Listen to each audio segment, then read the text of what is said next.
잠시 하나님 앞에 기도하시겠습니다.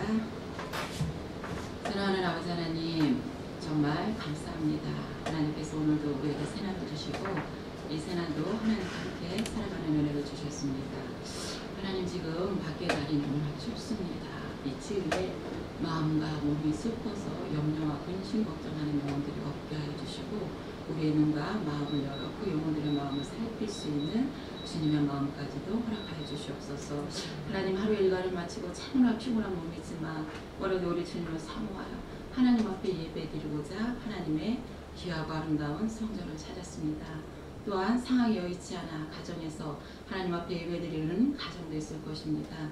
하나님, 이 모든 것 위에, 이 예배의 장소 위에 우리 하나님 임재하여 주셔서 하나님께서 이 예배를 받으시고 우리에게 하나님이 오늘 주시고자 하는 귀한 말씀들을 우리의 심령 안에 부어 주시옵소서.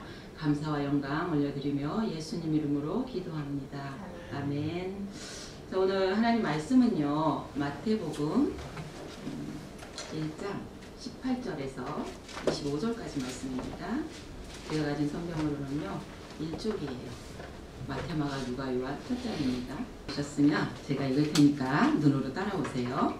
예수 그리스도의 나심은 이러하니라. 그의 어머니 마리아가 요셉과 약혼하고 동거하기 전에 성령으로 잉태된 것이 나타났더니 그의 남편 요셉은 의로운 사람이라 그를 드러내지 아니하고 가만히 끊고자 하여 이 일을 생각할 때 주의 사자가 현몽하여 이르되 다윗의 자손 요셉아, 내 아내 마리아 데려오기를 무서워하지 말라. 그에게 잉태된 자는 성령으로 된 것이라. 아들을 낳으리니 이름을 예수라 하라. 이는 그가 자기 백성을 그들의 죄에서 구원할 자이심이라 하니라. 이 모든 일이 된 것은 주께서 선지자로 하신 말씀을 이루려 하심이니 이르시되 보라, 처녀가 잉태하여 아들을 낳을 것이요 이름을 임마누엘이라 하리라 하셨으니 이를 번역한즉 하나님이 우리와 함께 계시다 함이라. 요셉이 잠에서 깨어 일어나 주의 사자의 분부대로 행하여 그의 아내를 데려왔으나 아들을 낳기까지 동침하지 아니하더니 나음의 이름을 예수라 하니라. 아멘. 우리가 읽었던 성경 본문은 아마 신학생활 오래 하신 분들이라면 어마어마하게 많이 들었던 설교 말씀일 수 있습니다. 오늘도 하나님께서 주시는 말씀을 듣겠습니다. 한 남자가 있어요. 한 여자가 있어요. 둘이는 너무 사랑해서 미래를 약속하며 약혼을 했습니다. 그러면서 이 결혼에 대한 아름다운 꿈을 꾸면서 이렇게 말을 하는 거예요. 아, 우리 결혼하면 이런 아름다운 삶을 살아요. 우리 아이도 많이 낳고 이 아이들을 하나님의 사람으로 양육해요. 그리고 우리 멋진 차도 사고 멋진 집도 사고 그 다음에 우리 해외에 선교여행도 가서 고생하시는 그 선교사님들 사랑으로 섬겨주고 기도해주고 우리가 할 수 있는 최선의 것들을 섬기는 이런 아름다운 삶을 살아요 라는 이런 결혼에 대한 미래 비전을 갖는 두 남녀가 있었습니다. 그 남녀가요 바로 야곱하고 요셉과 마리아입니다. 요셉과 마리아인데 이스라엘의 결혼 제도는 이래요. 이들은 지금 약혼을 했습니다. 약혼을 했지만 이스라엘 같은 경우에는 약혼한 상황에서도 결혼과 같은 법적 효력을 갖고 있어요. 하지만 이들은 이제 동거하기 전이에요. 신부는 신부의 집에서 신부 수업을 하고 신랑은 신랑의 집에서 이제 두 부부가 함께 살 아름다운 집을 마련을 해서 아버지께서 이날이다 라고 말씀을 해주시면 신부를 신부의 집에서 자기 집으로 데리고 와서 성대한 혼인잔치를 치르고 아름다운 결혼 생활이 시작이 되어집니다. 근데 지금 이 기간은 한 1년에서 2년 정도. 그래서 마리아하고 요셉의 상황은 지금 약혼을 하고 결혼을 하기 전의 상황이에요. 얼마나 부푼 꿈을 안고 있었겠습니까?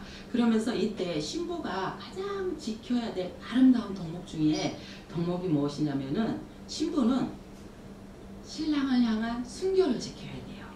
이 순결을 지키지 못하면은 이 신부는 신랑을 만날 수가 없습니다. 이러한 약혼 관계 속에서 어느 날 요셉은 굉장한 일을 자신의 삶 가운데 맞아들이게 됩니다. 이것이 얼마나 요셉에게 괴로운 일이었는지 20절 말씀을 통하여 보겠습니다. 이 일을 생각할 때 주의 사자가 현몽하여 이르되 다윗의 자손 요셉아, 내 아내 마리아 데려오기를 무서워하지 말라. 그에게 잉태된 자는 성령으로 된 것이라. 요셉이 생각하고 있는 이 일은 무엇인가요? 자신의 아내, 성경은 지금 마리아를 아내라고 표현을 하고 있습니다.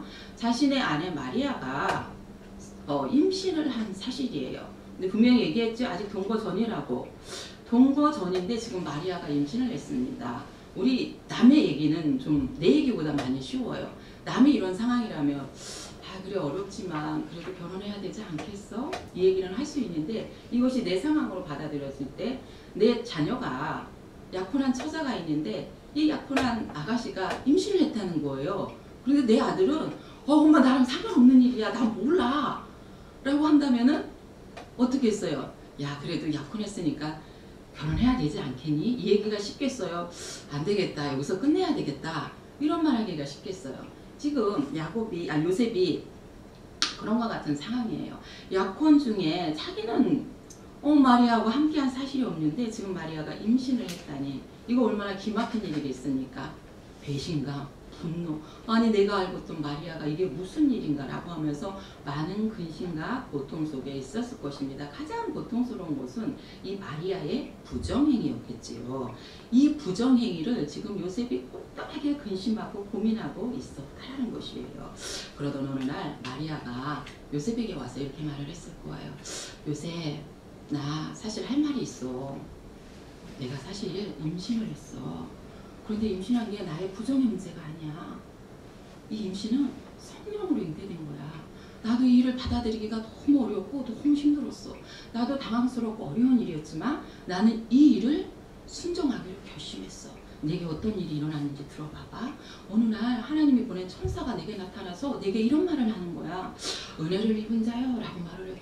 나는 너무 놀랐어. 어리둥절하고 무서운 마음에 덜덜 떨고 있는데 이 천사가 무서워하지 말라고 하면서 내게 은혜를 입었대. 내가 하나님의 은혜를 입었대.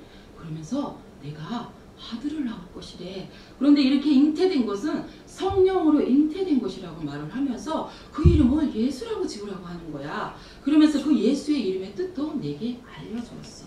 요셉, 나는 부정하지 않아. 이 일은 분명 하나님으로부터 시작된 일이야 라고 마리아는 요셉에게 이 사실을 분명히 말을 했을 것입니다. 그렇다고 요셉이 이 일이 이해되어지고 관용되어지고 받아들여질 수 있는 일인가요? 아마도 쉽지 않았을 것입니다. 성령으로 잉태된다는 것이 그때도 어려웠고 지금으로도 어려운 일이에요. 우리는 성령으로 잉태된다는 것이 믿어지는 사실이지요. 이 믿어진다는 게 얼마나 하나님 앞에 축복받은 사람인지 몰라요. 이 성령으로 잉태되는 것이 믿어지지 않아 하나님 앞에 믿음으로 살지 못하는 너무나 많은 사람들이 있습니다. 또한 이 성령으로 믿어진다는 이 사실에 관심조차도 없는 사람이 너무너무 많아요. 요셉도 그런 것이었을 거예요. 아마 천지창조 이후에 성령으로 잉태되어졌다는 사실은 단회적으로 이례적으로 지금까지 이 일 한 번밖에 없을 것입니다. 앞으로도 이러한 일은 일어나지 않을 것입니다. 이것은 이해를 하려야 이해가 되어지지 않는 일이고 설명을 해도 설명으로서 납득이 되어지지 않는 일입니다. 그렇다면 우리도 인생 살아가다가 이러한 일 만날 수 있지 않을까요? 납득도 안 되어지고 설명도 안 되어지는 이 일, 이러한 일을 만날 때 우리는 하나님 앞에 어떻게 반응을 해야 될까요? 납득이 되어지면 좋지요. 아, 이런 일이어서 그랬구나 라고 인정. 설명을 해서 그것이 내 안에 충분히 이해가 온다면 그랬구나, 그것도 인정. 하지만 이 상황은 경험해보지 못한 아무도 없었던 일이었기 때문에 이 상황은 매우 어려운 상황이라는 거예요. 내 인생에 이런 삶의 문제가 닥칠 때 우리는 하나님 앞에 믿음으로 반응을 해야 됩니다. 믿음. 이해가 되어져서 납득이 되어져서 믿는다는 것은 믿음이 아니에요. 우리는 이해되지 않고 납득되어지 않고 설명으로도 내 마음은 충족할 수 없지만 이것이 주 안에서 일어난 일이라면 우리는 이 상황을 믿음으로 바라봐야 된다는 것이에요. 마태복음 10장 29절에 이런 말씀이 있습니다. 참새 2마리가 한 아사리온에 팔리는 것이 아니냐. 그러나 너희 아버지께서 허락하지 아니하시면 그 하나라도 땅에 떨어지지 아니하리라. 하나님께서 이렇게 말씀하세요. 하나님은 참새 2마리가 한 아사리온에 팔리는 것도 간섭하시고 계획하시고 하나님은 그것까지도 신경을 쓰시는 하나님이세요. 그런데 하나님 앞에 부름받은 이 하나님의 자녀에게 일어나는 이 모든 일들은 하나님께서 허락하신 하나님의 그 뜻을 이루기 위한 하나님의 범주 안에 있다는 것을 우리는 믿음으로 취해야 된다는 것입니다. 하나님은 이 일에 대해서 나에게 뜻이 있다. 이 문제는 분명 하나님이 내게 뜻을 갖고 있는 문제다라고 이 문제를 우리는 믿음으로 취하여야 된다는 것입니다. 그리고 19절 말씀을 보면 요셉은 의로운 사람이라 그를 드러내지 않고 가만히 끊고자 하여 라고 말을 하고 있어요. 성경은요 요셉을 의로운 사람이라고 말을 하고 있습니다. 여기에서 의롭다라고 말을 하는 것은요 하나님과의 관계 속에서 굉장히 친밀한 관계를 유지하고 있고 또 율법의 행위를 준수하는 사람으로 보여지는 것입니다. 그렇기 때문에 요셉은 하나님하고 굉장히 가까운 사람이에요. 그래서 어떤 일이든 하나님께 묻고 기도하고 자신의 삶을 하나님의 뜻 안에서 비춰보려고 이 일을 마리아의 임신의 문제를 가지고 깊은 묵상과 깊은 기도로 하나님 앞에 나아갔을 것입니다. 그러면서 하나님 앞에 이렇게 기도하는 거예요. 하나님, 저는 마리아의 임신 사실이 믿어지지도 않고 이해도 되어지지 않습니다. 하나님, 성령으로 잉태된다는 것이 무슨 뜻입니까? 나는 이거 도대체 모르겠어요. 하나님, 내가 정말 어떻게 해야 되는 것입니까? 하나님은 이 일을 제가 어떻게 하기를 바라십니까? 하나님, 저는 그래요. 내가 율법으로 하자면은 마리아가 돌에 맞아 죽을 것 같습니다. 하나님, 저는 마리아를 사랑합니다. 그렇기 때문에 마리아가 그런 상황과 형편에 있는 것을 원하지 않습니다. 그래서 저의 뜻은요, 그냥 마리아와 저와의 이 결혼 문제는 없었던 걸로 깨끗하게 파혼 문제로 정리를 하고 마리아는 마리아의 삶을 살고 저는 저의 삶을 살았으면 좋겠습니다. 이 임신한 마리아를 제가 데리고 와서 이 뒷일을 감당할 자신이 저는 없습니다. 하나님, 하나님은 이 일에 대해서 어떻게 생각하시는지 저에게 말씀해 주세요 라고 하면서 하나님 앞에 기도하는 모습으로 다가있을 것 같아요. 그러면서 하나님 앞에 내 뜻도 올려드립니다. 그냥 가만히 꿈꾸자 합니다. 파혼하고 싶습니다 라고 하는 자기의 뜻도 올려드리면서 하나님 또한 하나님의 음성에 귀를 기울이는 우리는 요셉을 바라보게 됩니다. 사랑하는 우리 성도 여러분, 우리에게도 이런 문제 있습니다. 그런데 우리가 이 문제를 해결할 수 있는 방법은 하나님께 나아가는 길 외에는 방법이 없다라는 거예요. 지금 내가 이 많은 문제 속에서 기도하고 있다면은 기도하는 그 문제는 진정 문제가 아니라는 것이에요. 내가 기도하지 않는 게 문제이지 이러한 상황 속에서 기도하고 있다는 그 기도의 제목은 문제가 아니라는 것입니다.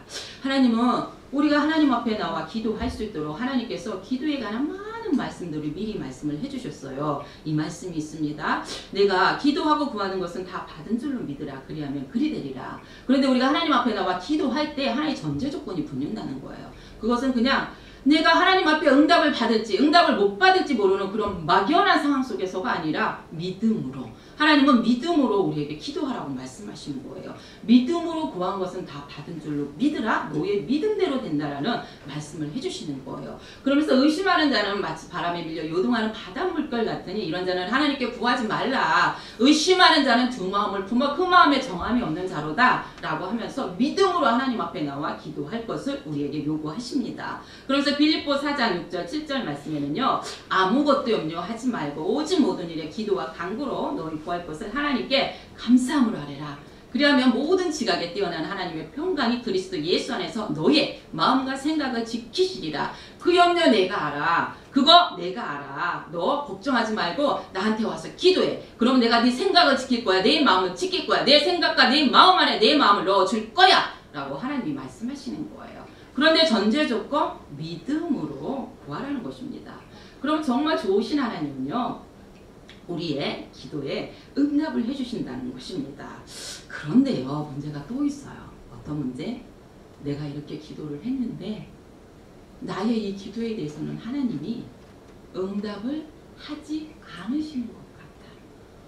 저 사람의 기도는 하나님이 빨리빨리 기도하는 대로 응답을 해주시는 것 같은데 내가 기도하는 이 문제는 하나님이 더디 늦게 기도에 응답을 해주시는 것 같아 마음이 낙심이 되어지고 상심이 되어진 분이 있다면요, 이 저녁에 하나님의 약속의 말씀을 다시 한번 믿음으로 취하시기 바랍니다. 누가복음 18장 1절에서 8절까지 말씀을 보면요, 불의한 재판장과 과부의 이야기가 나옵니다. 과부, 이 시대도 참 어려운 삶을 살지요. 그런데 그 시대에 그 과부는 얼마나 어렵겠습니까? 과부가 없는 거 말아요. 남편 없어, 백 없어, 돈 없어, 직업 없어. 아무에게도 자기의 삶의 형편을 구할 수 있는 사람이, 도움을 요청받을 수 있는 사람이 없다라는 거예요. 오죽하면 이 과부가 의로운 재판장도 아니 불의한 재판장에게 찾아가서 자기의 원한을 풀어달라고 했겠습니까? 갈 데가 아무것도 없는 사람이에요. 찾아갈 수 있는 곳은 오직 이 불의한 재판장밖에 없었다라는 과부의 현실입니다. 과부는 이 불의한 재판장에게 찾아가서 나의 이 원한을 풀어달라고 매일같이 간청을 했어요. 하지만 이 불의한 재판장이 그까지 과부의 간청, 과부의 삶에 무슨 관심거리 있겠습니까? 내게 돈이 됩니까? 내게 득이 됩니까? 이 불의한 재판장은 과부의 삶에 대해서 아무런 관심이 없습니다. 저러다 말겠지. 하루 이틀 오다 말겠지. 지가 언제까지 저러겠어. 라는 마음으로 이 과부의 간청에 대해서도 불의한 재판장은 처음에 아무런 응답도 하지 않았어요. 그런데 이 과부가 하루, 이틀, 3일, 4일, 한 달, 2달 눈이 오나 비가 오나 바람이 부나 어김없이 날마다 그 자리에 와서 자기의 원수 갚아달라고 이 불의한 재판장에게 말을 하는 거예요. 그 불의한 재판장은 불의한 사람임에도 불구하고 그의 생각이 달라집니다. 귀찮아서 안 되겠다. 야 그냥 풀어주자 풀어줘 라고 하면서 자기의 생각을 바꿔 이 과부의 간청을 들어주는 말씀을 누가복음을 통하여서 하나님께서 말씀해 주셨어요.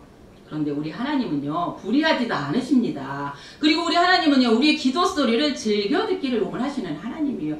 제발 나한테 와서 기도해. 내가 너희의 기도하는 대로 들어줄 거야 라고 우리의 기도 소리를 즐겨 듣기를 원하시는 우리 하나님께서 우리의 기도에 응답하지 않으시겠다는 거예요. 혹시 이러한 낙심 가운데 있는 우리 사랑하는 성도님이 계시다면요 오늘의 이 7절의 말씀을 다시 한번 믿음으로 취하시기 바랍니다. 하물며 하나님께서 밤낮 부르짖는 택하신 자들의 원한을 풀어주지 아니하겠으나 그들에게 오래 참으시겠느냐. 이 말씀을 믿음으로 취하시기 바랍니다. 그렇기 때문에 우리의 삶은 믿음으로 항상 그 자리에서 기도의 목소리를 높여야 한다는 것입니다. 이 말씀 믿음으로 취하세요. 다시 한번 힘내세요. 낙심, 소망 물러가고 하나님의 이 약속의 말씀을 취하시기 바랍니다.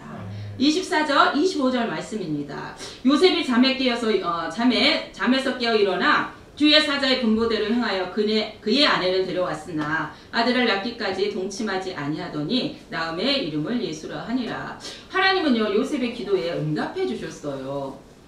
어떻게 응답해 주셨냐면 꿈에 하나님이 요셉에게 나타나서 말씀해 주시는 거예요. 요셉, 내 아내 마리아 데려오기를 무서워하지 마. 마리아에게 잉태된 아기는 정말 성령으로 잉태된 거야. 아들을 낳을 것이다. 그러니 그 아들의 이름을 예수라고 하라. 라고 하면서 마리아에게 들었던 똑같은 이야기를 하나님께서 지금 요셉에게 똑같이 말씀을 해주시는 거예요. 이 일은 분명 하나님께서 내가 반드시 이룰 것이다 라는 언약의 증표로 2번에 걸쳐서 요셉에게 말씀을 들려주고 있는 부분입니다. 자 그러면 요셉은요 하나님의 뜻을 구했잖아요. 하나님의 뜻을 구했는데 하나님께서 응답을 해주셨어요. 그렇지요. 하나님이 분명 응답을 해주셨습니다. 그런데 요셉은 자신의 뜻을 하나님 앞에 어떻게 구했죠? 나는 마리아를 그냥 품고자 합니다. 그런데 하나님은요 이 마리아를 데려오라고 하는 거예요. 이상해. 나는 하나님 앞에 이렇게 요구하며 기도했는데 하나님은 이런 응답을 주셔. 그럼 우리는 어떤 선택을 해야 될까요? 아닙니다. 하나님 나 그래도 마리아 데려오는 것이 나의 삶 속에 너무나 어렵습니다. 제가 하나님의 그 응답에 순종하기엔 너무 어렵습니다. 이런 선택을 해야 될까요? 아닙니다. 이미 하나님께서 우리의 삶 가운데 하나님을 응답을 주셨어요. 내가 응답을 받기 전까지라면 내 뜻, 내 의지대로 나아갈 수 있지만 이미 하나님 앞에 정확한 응답을 받은 상황이라면 순종을 해야 됩니다. 갈등은요 응답을 받기 전까지입니다. 일단 하나님의 응답이 내려왔다면 우리가 살 길은요 반드시 그 음성에 순종을 해야 되는 것입니다. 순종은 나의 뜻을 꺾고 하나님의 뜻으로 채워져가는 삶이에요. 우리가 하나님을 신뢰한다면 우리가 할 수 있는 것은 순종입니다. 순종하는 자, 하나님을 믿음으로 신뢰하는 자가 할 수 있는 것이 이 순종이라는 것이에요. 그래서 우리가 선택해야 되는 것은 순종입니다.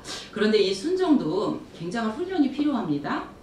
요셉에게 있어 이 일은 어마어마한 일이기 때문에 한 번에 순종하기는 굉장히 어려웠을 거예요. 그렇지만 요셉은 이 일을 순종합니다. 그럼 이 삶을, 이 순종을 우리의 삶으로 가져왔을 때 우리도 이러한 순종을 하기 위해서는 이 순종의 훈련이 필요하다는 거예요. 자, 우리 안에 성령 하나님 내주에 계십니다. 그러면서 우리에게 순간순간에 순종을 말씀하실 때가 있어요. 야, 딸아, 너 요즘 기도 안 한다? 너 기도해? 라고 하면서 하나님이 우리에게 그 기도에 대한 부담감을 주시면서 기도의 시간을 확보할 수 있는 삶의 환경들을 막 열어놓으세요. 그러면서 기도 좀 해. 야, 누가 요즘 이런 일 때문에 힘들다고 하는데 너 그 영혼 위에 중보해야 되지 않겠니? 라고 하면서 하나님이 기도에 사인을 주세요. 요거에 순종하는 거예요. 요거에 순종하는 것이 순종의 훈련을 하는 것입니다. 그러면서 하나님이 내 삶의 환경 가운데 누구의 삶을 보여주시면서 그를 위해서 야, 너 이거는 이렇게 좀 굳이 하는데 해야 되지 않겠니? 라고 하면서 이 순종의 훈련을 쌓아가도록 훈련하세요. 작은 것 하나 순종을 해 나갈 때 하나님께서 우리하고 하나님과의 관계의 사이가 이 굉장한 신뢰, 친밀감이 쌓이게 돼요. 이 친밀감과 신뢰가 쌓여지게 된다면 때로는 하나님께서 내가 생각지도 못하고 내 믿음으로 할 수 없는 일을 요구하실 때에도 하나님이 내 삶 가운데 이런 신뢰를 보여주셨어. 그렇기 때문에 우리는 그 상황에도 순종할 수 있는 것입니다. 그렇기 때문에요, 우리는요, 순종도 훈련이 필요하다. 순간순간 말씀하시는 그 하나님의 음성에 순종할 수 있는 우리가 되어지기를 바랍니다. 자, 성경을 통해서 우리가 순종한 사람들이 한번 삶을 살펴볼게요. 우리 아브라함 있죠? 아브라함이 믿음의 거부입니다. 믿음의 조상입니다. 그러나 처음부터 이 아브라함이 이런 믿음을 소유한 사람은 아니었어요. 솔직하게 우리도 하지 않는 아내 팔아먹는 일은 안 하잖아요. 뭐 장로님들 아내 팔아먹은 적 없으시죠? 우린 그러면 아브라함보다 나은 사람들이에요. 그런데 이 아브라함이 믿음의 거부가 되어져서 하나님 앞에 믿음의 사람이라고 하나님이 인정을 하기까지 참 많은 믿음의 실수가 있었습니다. 이 부단한 실수를 통해서 하나님과의 동행하는 과정 속에서 하나님과의 친밀함 속에서 쌓여진 순종의 훈련이라는 거예요. 자, 100세 때 아브라함이 아들 이삭을 얻지요. 근데 하나님께서 이 얻은 아들 이삭을 하나님이 도로 달라고 하시는 거예요. 줄 때는 언제고 또 뺏을 때는 언제입니까? 이 말이 안 되는 일을 하나님이 아브라함을 통해서 하시려고 하는 거예요. 그런데 아브라함은요, 이 문제에 대해서 하나님 앞에 묻지도 따지지도 않았습니다. 자, 성경을 보면은요, 창세기 22장 2절에 이런 말씀이 있어요. 아침에 일찍 일어나 두 종과 이삭을 데리고 모리아 산으로 갔다 그랬어요. 하나님의 이 말씀을 듣자 아브라함은 아침에 일찍 일어나서 이 일을 순종했던 것이에요. 하나님 왜 이 일을 저에게 하시는 것입니까? 왜요? 라고 하나님 앞에 묻지도 않고 따지지도 않고 하나님 제게 시간이 필요합니다. 저 이틀만 시간 주시면 안 돼요? 이 얘기를 하나님 앞에 묻지도 않았다는 거예요. 그냥 하나님의 그 말씀에 순종을 했다는 것입니다. 이러한 순종의 결과를 낳기까지 아브라함은 작은 순종의 훈련들을 계속 했다는 것입니다. 반면 하나님 앞에 순종하지 못하여 하나님 앞에 버림받은 한 사람이 있어요. 그 사람은요, 이스라엘의 초대왕 사울입니다. 사울이 왕이 된 후에 아말렉하고 전쟁이 벌어지게 돼요. 하나님이 그러면서 이 전쟁 가운데 당부하신, 부탁하신 한 말씀이 있습니다. 너희가 이 아말렉하고 전쟁을 할 때 반드시 이것을 지켜라. 모든 사람을 다 죽이라고 말씀하셨어요. 그러면서 남녀, 노소, 우, 양, 낙타, 나귀 다 진멸하라고 말씀하셨어요. 좋은 것, 나쁜 것 따지지 말고 무조건 이것이 하나님의 명령이었습니다. 그런데 사울은요, 하나님의 이 말씀에 순종하지 못했습니다. 못한 결과는 하나님과의 그런 친밀한 관계가 부족할 수도 있었겠지요. 자, 사울은 아각 왕, 하나님이 남녀노소 다 죽이라고 했는데 아각 왕을 그냥 잡아왔어요. 그러면서 양, 소, 가장 좋은 거, 기름진 거, 이런 모든 것들을 살려두고 가치 없고 하찮은 것들만 진멸했다고 성경은 말을 하고 있습니다. 하나님 말씀에 순종하지 못했어요. 하나님 말씀보다 자기의 뜻과 백성들의 소리에 귀를 기울였습니다. 하나님은 이 일로 사울왕 세우신 것을 후회하시면서 사울을 버리게 되는 결과를 맞이했습니다. 이 순종과 불순종의 결과는 삶과 죽음을 만들어냈다는 것입니다. 그렇다면은요, 우리도 살아가는 삶 속에서 많은 선택을 해야 되는 이 선택의 과정들이 있어요. 우리가 선택을 해야 되는 그런 과정들. 하나님이 지금 내 삶 가운데 이 순종하기를 원하시는 그러한 순종이 있다면은 우리는 빨리 순종을 해야 될 것입니다. 순종의 자세로 나아갈 것입니다. 내일을 미루지 마세요. 내일이면 어쩌면 늦을 수도 있습니다. 오늘, 지금, 바로 이 순간에 순종을 해야 될 것입니다. 22절 말씀입니다. 이 모든 일이 된 것은 주께서 선지자로 하신 말씀을 이루려 하심이니 이루시되 라고 말씀하고 있어요. 이 모든 일이 된 것.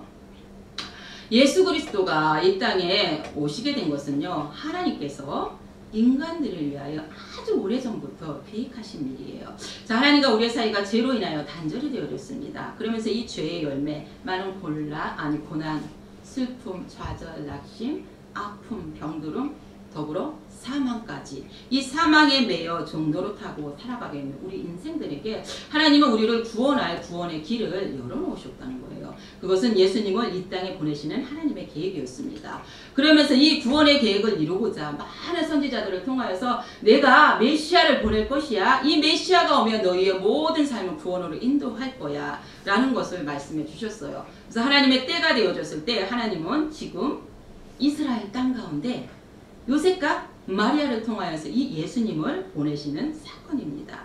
우리 예수님이 이 땅에 오셔서 예수님이 하신 사역은 무엇일까요? 우리 예수님은 우리의 죄를 위하여서 십자가에서 죽으신 것이 우리 예수님의 사명이셨습니다.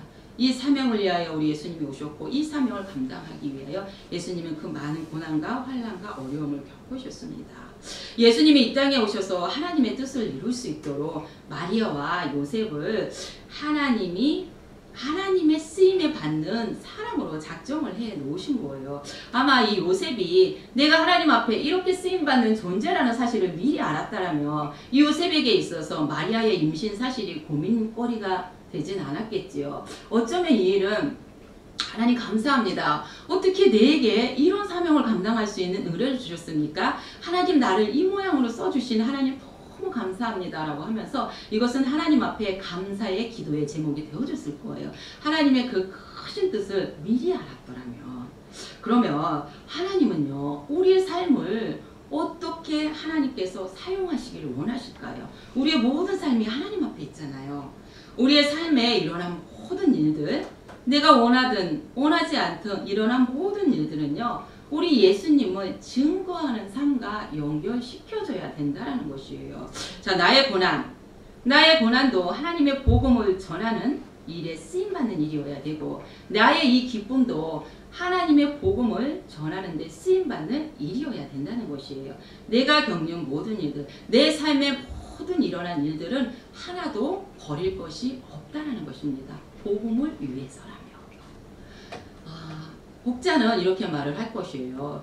죄를 짓는 게 어떻게 하나님 앞에 버릴 것이 없는 일들이 될 수 있을까요? 라는 이런 질문을 할 수도 있을 것입니다. 그런데 제가 이 말씀을 드릴 수 있는 것은 제가 이 상황을 경험을 해봤어요. 제가 하나님 앞에 크게 시험이 들었습니다. 자, 사람 앞에 시험 든 거는 하나님 앞에 나와 기도하면 응답받고 해결받고 회복될 수 있어요. 그런데 이 하나님 앞에 시험이 들었는데 어디 갑니까? 천부여 의지 없어서 손들고 갈 데가 없는 거예요. 그래서 에라 모르겠다. 하나님, 내 인생 2년만 내버려 두세요. 나도 내 마음대로 좀 한번 살아보고 싶겠습니다.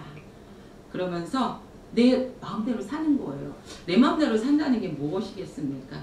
죄 짓는 일이죠. 죄 짓는 일이에요. 이 죄를 지으면서 저는 이 죄까지도 지금은 하나님의 은혜였다라고 말씀을 드리는 거예요. 우리가 죄를 지어보지 않는 사람, 정말 경건하고 바르고 옳고 어렵게 살아가는 사람은요, 죄를 짓는 사람의 마음과 고난과 고통당하는 자의 그 마음을 참 이해하기가 어렵습니다. 저도 그런 사람 중에 한 사람이었어요. 이 손등과 손바닥의 경계가 굉장히 확실한 사람이었어요. 그러면서 남을 정죄하고 판단하는 건 칼날같이 했습니다. 그런데 내가 하나님 앞에 이러한 죄를 지어보니까 이제는 그럴 수가 없는 거예요. 죄를 짓는 것이 옳다라는 것은 아닙니다. 하지만 내가 그 죄 가운데 놓여져 있어 보니까 이 죄를 짓는 사람들의 그 마음이 이해가 되어지는 거예요. 이 사람이 이러한 상황 때문에 지금 이렇게밖에 있을 수 없었구나. 이 사람의 마음이 이해가 되어지면서 내가 정상으로 하나님 앞에 돌아왔을 때 그 영혼을 위해서 기도할 수 있는 이 마음, 하나님의 마음이 부어졌다라는 거예요. 내가 똑바로만 살았다라면은 그 마음, 그 영혼을 위해서 저는 그렇게까지 기도할 수 있는 마음은 부어지지 않았을 것입니다. 그런데 내가 그 상황 속에 처해 보니까 그 영혼의 그 마음을 알고 그 영혼을 위해서 내가 하나님 앞에 어떻게 기도를 해야 되는지 그 기도의 제목을 알겠다라는 것이에요. 그래서 내게 일어난 일, 내가 일어난 일들이 버릴 것이 하나도 없다라는 말씀을 드리는 것이요. 그것이 죄를 지은 상황일지언정 버릴 것이 없다라는 고백을 지금 하나님 앞에 드리는 것입니다.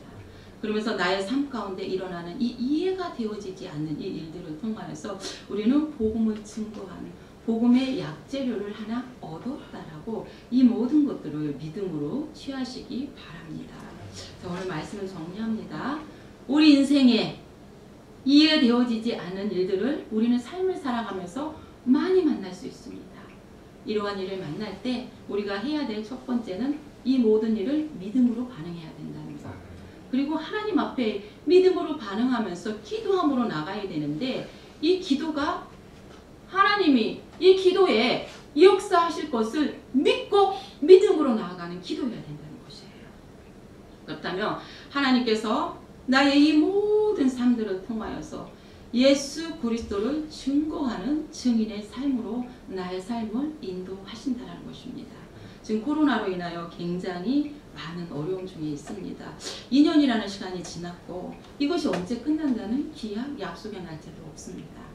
우리는 이러한 삶을 오늘도 살아가고 있지만 중요하고 기쁜 소식은 이 모든 상황 속에서 하나님이 지금 나와 함께 하신다는 말씀, 임마누엘의 하나님이 지금 나와 함께 해주신다는 이 약속의 말씀을 믿고 우리는 또 이 하루를 살고 내일 주께서 주실 그 하루를 또 살아가는 것입니다. 이 밤에 하나님께서 내게 주신 이 말씀을 약속으로 취하시는 저녁 되시기 바랍니다. 잠깐 기도하겠습니다. 하나님 감사합니다. 우리는 참 연약합니다. 참 부족합니다. 오늘은 믿음이 너무 충만하여 정말 모든 것을 다 할 수 있는 믿음을 소유한 자 같으나 내일의 어려움을 만나며 하나님 저는 정말 연약해서 아무것도 할 수 없는 존재이다라고 좌절과 낙심 가운데 빠질 수밖에 없는 그런 존재입니다. 하나님 이 밤에 하나님의 이 약속의 말씀을 믿음으로 취하기 원합니다. 이 약속의 말씀을 우리의 심령 가운데 믿음으로 취할 수 있는 은혜의 밤이 되게 하여 주시옵소서. 각자의 심령 속에 우리 주님 말씀하여 주시고 이것이 굳건한 믿음의 반석이 되어져서 하나님 이 약속의 말씀을 붙잡고 삶의 고난과 환경 속에서도 주님을 신뢰할 수 있는 믿음의 사람이 되게 하여 주시옵소서. 감사드리며 예수님 이름으로 기도합니다. 이 밤에 가지고 나온 기도의 제목 하나님 앞에 올려드리면서 각자 기도하시겠습니다.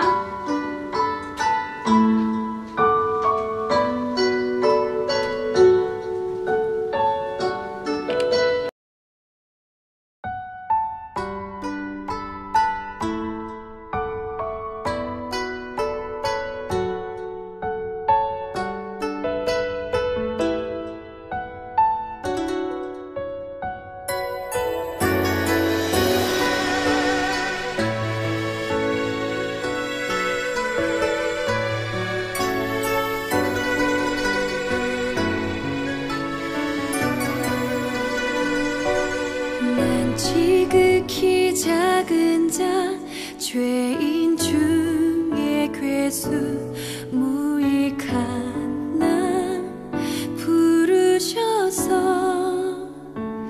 간절한 기대와 소망 부끄럽지 않게 십자가 전게 하셨네. 어디든지 가리라 주 위에 서라면 나는 전하리 그 십자가 내 몸에 밴 십자가 그 보혈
십자가 전폐하셨네 내 사랑